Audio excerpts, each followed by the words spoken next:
This is part 3 of the history unit. This is the third video lecture, and today we're going to, in this lecture, we're going to look at cable and satellite transmission, as well as a little bit of the internet.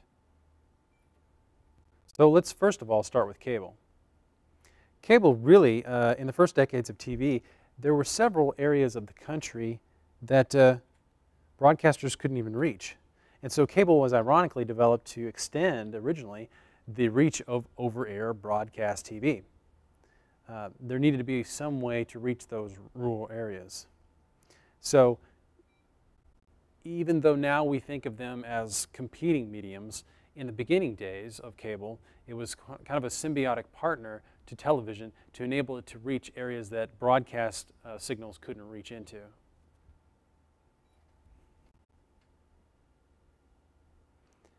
Now community antenna TV, which was kind of the earliest stages of cable, appeared in the late 40s, 1948, in rural areas of Oregon and Pennsylvania.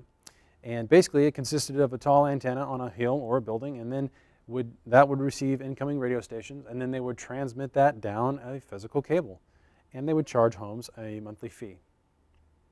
Now initially broadcast TV, their initial reaction to cable was kind of favorable because, of course, it enabled them to reach areas they couldn't. But by the mid-60s, broadcast TV started to fear cable as a competitor, and the FCC stepped in to protect broadcast TV as a medium and started regulating cable in the 1960s. And with that regulation, some of the FCC's practices kind of hindered the growth of cable. It restricted the importation of distant signals by microwave relay, and it established the must-carry rule that required cable systems to carry all TV stations within their areas of coverage. And since the 1970s, the FCC has kind of swung back and forth between its stricter and more lenient regulation of the cable industry. And some of its practices, again, kind of hindered the development of cable. Now, DOMSATs, or domestic satellites, came on the scene. In the 1960s, really communication satellites were kind of used mostly for international broadcast relays, but then there was a growing demand for domestic satellites, DOMSATs. It kind of fell behind until about 1972, when the FCC adopted the open skies policy and kind of spurred the growth of DOMSATs. Now, HBO had been on cable for pay since about 1972, and then in 1975 it actually transitioned to satellite, so it became a satellite offering. A gentleman by the name of Ted Turner founded the first superstation in 1970, and he used one TV station to send programming to satellite, which was then downloaded to cable distributors, and so he could reach the entire country with one single TV station without the help of any affiliates. And then later superstations such as WGN, WOR, and KTVT in Dallas kind of followed his pattern. Now we're going to take just a quick look at a graphic of how a superstation kind of works. If you'll see over to the left-hand side here, we've got the original TV station.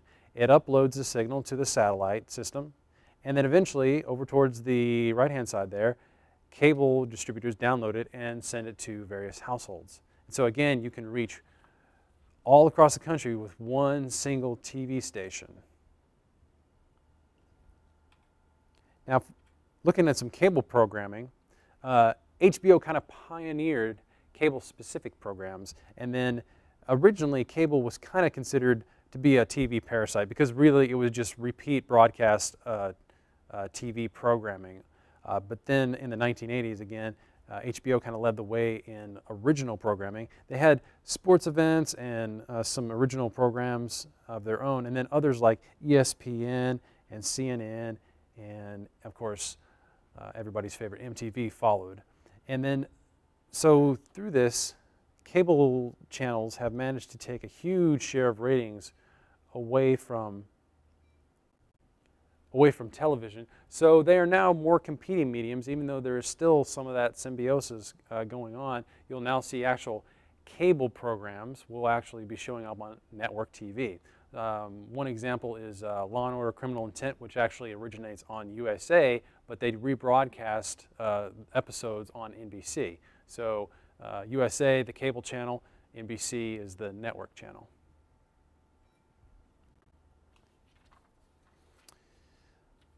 Direct broadcast satellites came along in about 1982, and there's really two main ones that you probably heard of, Dish and DirecTV. We have one of those at home, I can't remember which one. And direct broadcast satellites have taken viewers away from cable. So like cable took viewers away from broadcast TV, direct broadcast satellites have taken viewers away from cable. We have satellite radios such as XM and Sirius, which merged in 2008, being offered as satellite content. And then in 2009, Sirius XM had about 18.5 million subscribers.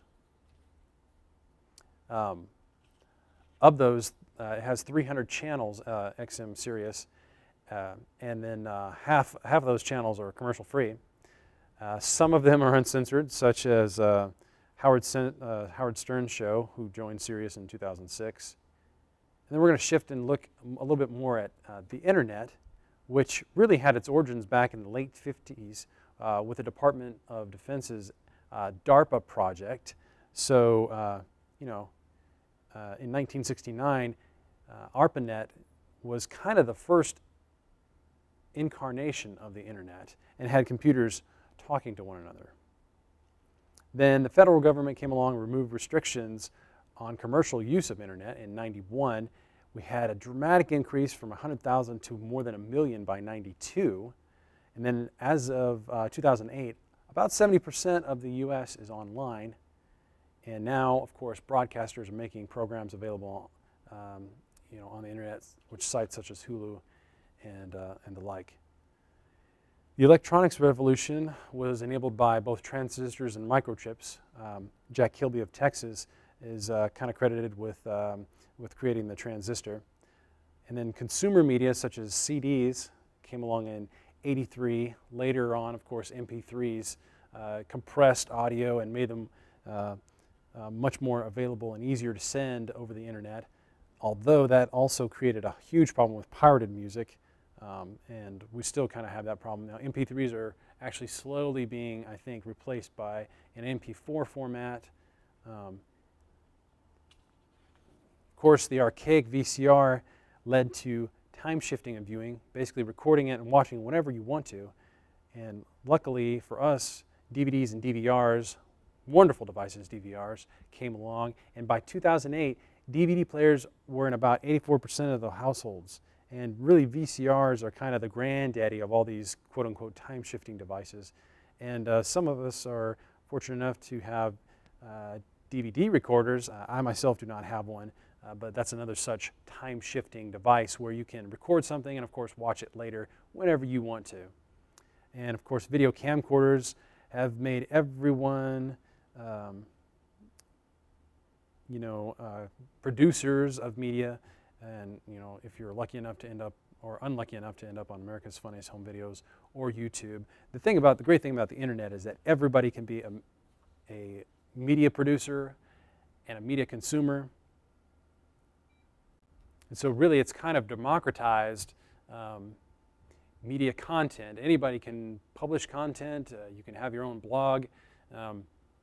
Some people maybe shouldn't have that ability, but like I said, the internet has really sort of democratized the ability of people to produce their own content and send it out to whoever they want. So that's the end of the history unit.